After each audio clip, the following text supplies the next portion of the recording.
Há um livro, um testemunho, na qual o autor viu, ouviu, andou e sentiu um outro homem chamado Jesus de Nazaré.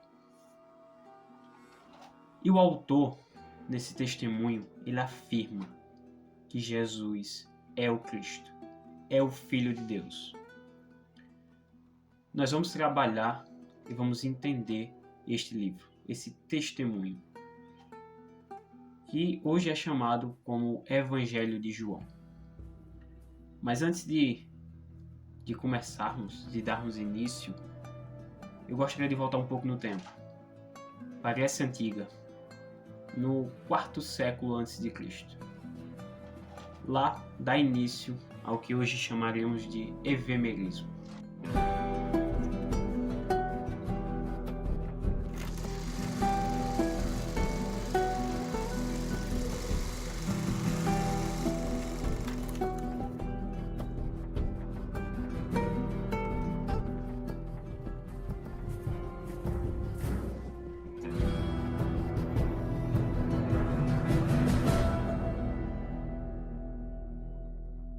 O evemerismo.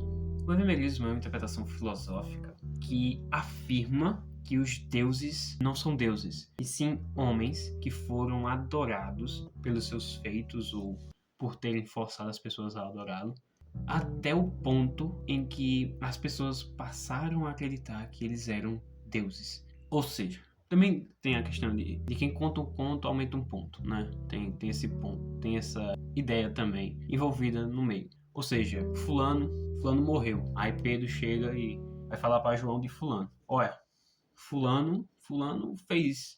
Era incrível, cara. Ele fez isso, fez aquilo outro, sei lá o que. E ele era quase um deus, pô. Aí Pedro agora vai falar de fulano para Joaquim. Aí chega, ó, rapaz, fulano fazia tal coisa. Fulano era um deus, pô. Ele já afirma que ele era um deus. Aí vem fulano, agora Joaquim vai falar para a esposa. Tu sabia que tinha um deus chamado fulano? As coisas se embolaram totalmente. As pessoas passaram a acreditar que um homem era um deus. Divinificaram pessoas. Mas de onde é que surge essa ideia? Quais são os argumentos? Né? Quem é um precursor dessa ideia? O precursor dessa ideia chama-se Evêmero. Né? Por isso, portanto, evemerismo. Não muito o que pensar aqui. Bem, Evêmero ele escreve um texto, né, chamado Registro Sagrado. Nesse registro, ele fala sobre homens que navegavam ali pelo Mar Vermelho e chegaram à ilha de Pancha. E quando chegaram na ilha de Pancha, eles se depararam com um monumento, na qual havia estátuas de 3 reis e escritos sobre esses reis: o nascimento, os feitos e a morte desses 3 reis. E também tinha o nome de cada um deles. Talvez vocês já conheçam esses nomes. Era o seguinte: Uranus, Cronos e Zeus. Veja só, aqui percebe-se que há uma grande chance de que os principais reis da Grécia eram só reis e foram divinificados pelas pessoas. Esqueceram que eram reis e passaram a acreditar que eles eram deuses. Esse é o argumento que Evêmero traz. A gente vê isso até em outras religiões, por exemplo, Xangu. Xangu é um orixá, né, para quem acredita que ele seja um orixá. Então, Xangu era um rei também na África, ali um tirano. Coincidência, olha que isso é interessante. Ele era um tirano e após a sua morte ele foi considerado um deus. Assim, já esquecendo de falar, na época de Evêmero tinha um rei tirano chamado Dião de Siracusa. E Dião ele forçava as pessoas a adorá-lo. Ele mesmo disse que era Deus, ele forçava as pessoas a adorá-lo, ele construiu um templo para as pessoas adorarem a ele. E também, não só de forma forçada, mas as pessoas adoravam voluntariamente. Por exemplo, Júlio César. Quando Júlio César morreu, fizeram estátuas, adoravam Júlio César por incrível que ele era. Mas eu creio que, devido aos registros que nós temos, né, ali próximos às pessoas, que não se perderam, então não foram considerados deuses. Né? Então Júlio César nunca foi considerado um deus, como Dião de Siracusa também nunca foi considerado um deus. Mas ali no caso desses reis, Uranus, Cronos e Zeus, nesses sim foram considerados deuses. Outros homens também foram considerados deuses, não por serem reis, mas pelos seus feitos, ou até pelos seus ensinamentos. Um exemplo muito claro disso é o próprio Buda. Buda ele deu ensinamentos ali que sim, são incríveis os ensinamentos dele. E as pessoas passam a acreditar que ele não era só um homem que ensinava coisas incríveis sobre a vida, mas que ele era um deus. O tornaram um deus depois da morte. Né? As pessoas adoram Buda, as pessoas rezam para Buda, as pessoas tentam conversar com Buda. Olha que interessante. Há um outro homem que também dá esses ensinamentos, Jesus de Nazaré, vocês bem conhecem. Ele traz esses ensinamentos, mas ele não traz só ensinamentos. Ele afirma que é Deus e ele traz sinais para provar que é Deus. E é nisso que vamos trabalhar em cima. Vamos trabalhar de registros próximos que afirmam que este homem, Jesus de Nazaré, é Deus.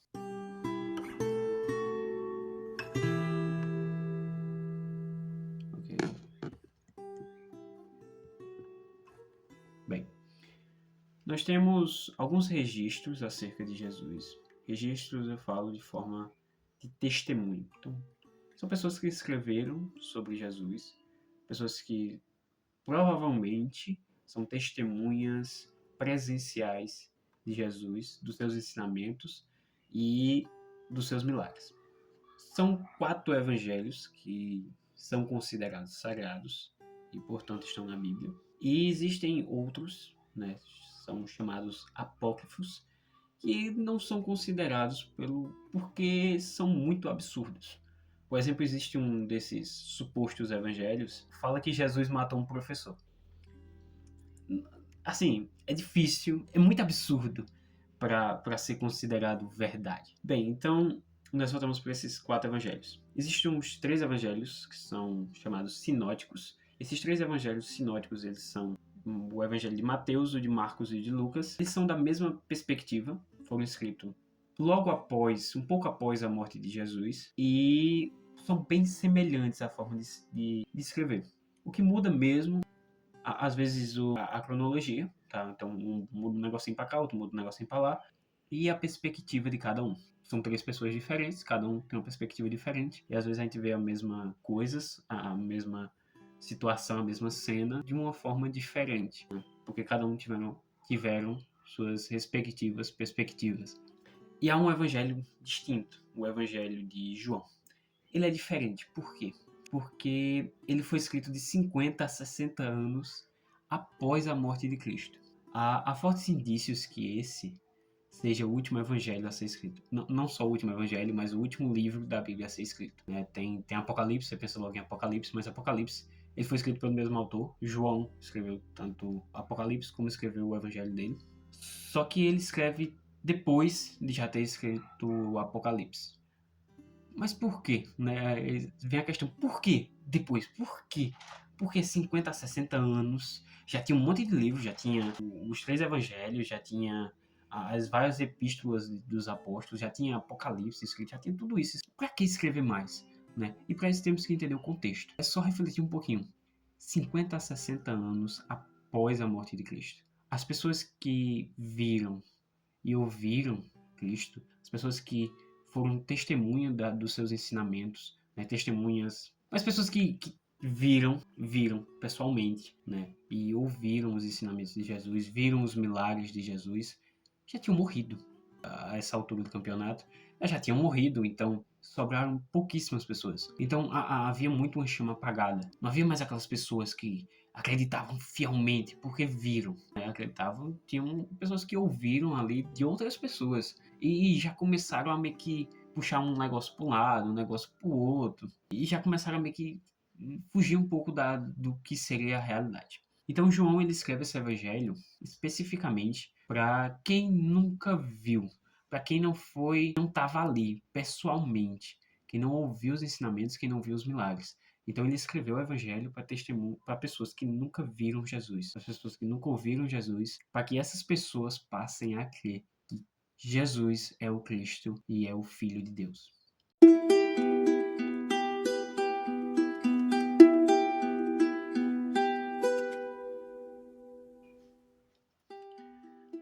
Vocês sabem por que o número 7 é considerado perfeito? Tem essa toda essa mística em volta.